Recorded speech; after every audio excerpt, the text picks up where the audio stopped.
अनंतकोटि ब्रह्मांड नायक राजाधिराज सच्चिदानंद सद्गुरु श्री ब्रह्म चैतन्य महाराज की जय।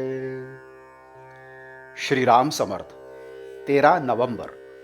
परमेश्वर को जानने का मार्ग। कोई मनुष्य जो कर्म करता है उसमें वह स्वयं होता है, यानी वह अपने कर्म से अलग रहकर भी उसमें अंश रूप से होता है। जैसे कोई न्यायाधीश फैसला सुनाता है तो हम कहते हैं कि फलाने न्यायाधीश ने फैसला सुनाया, यानी वह न्यायाधीश अपने फैसले से अलग होकर भी उसमें अंश मात्र क्यों ना होता है। वैसे ही परमात्मा ने यह सारा संसार उत्पन्न किया है और इसमें वह प्रत्येक वस्तु में अंश रूप से है।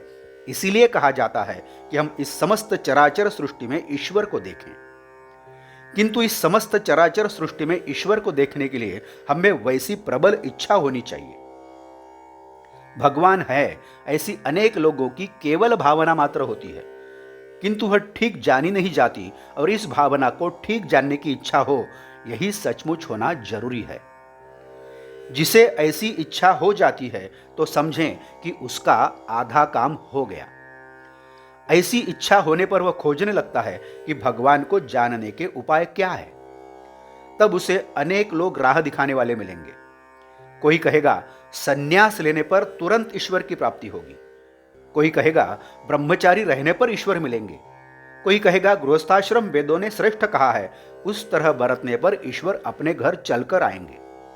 कोई याग, कोई हठयोग, तो कोई जप तप आदि साधन बताएंगे। तो ऐसे मतभिन्नता के झमेले में हम क्या करें? तो हम यह देखें कि जिन्होंने यह मार्ग खोज कर देखा है उन्होंने क्या किया। यह मार्ग किसने खोज कर देखा है?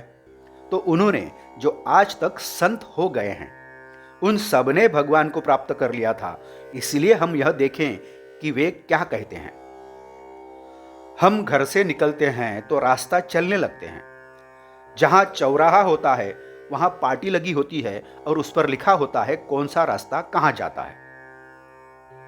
मान लो हमें पंढरपुर जाना हो और यदि हम कोई रास्ता केवल छायादार है यह देखकर उसी रास्ते से चलने लगे और पाटी में दिखाया हुआ रास्ता छोड़ दिया, तो क्या हम पंढरपुर पहुंचेंगे?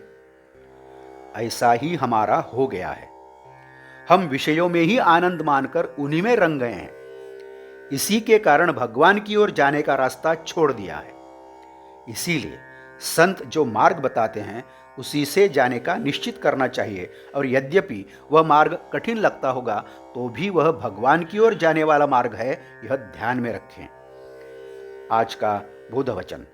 संतों ने जो मार्ग निर्धारित किया है उस मार्ग से आंखें मूंदकर चलें, फिर गिरने लड़खड़ाने का डर ही नहीं रहता। जानकी जीवन स्मरण जय जय राम। नमस्कार। मराठी और हिंदी में श्री महाराज की प्रवचनें आप हर रोज सुन रहे हैं, लेकिन आपसे विनती है कि कृपया चैनल को भेंट देकर प्लेलिस्ट देखिए। प्लेलिस्ट के जरिए आप कोई भी प्रवचन अपनी सुविधा के अनुसार सुन सकते हैं।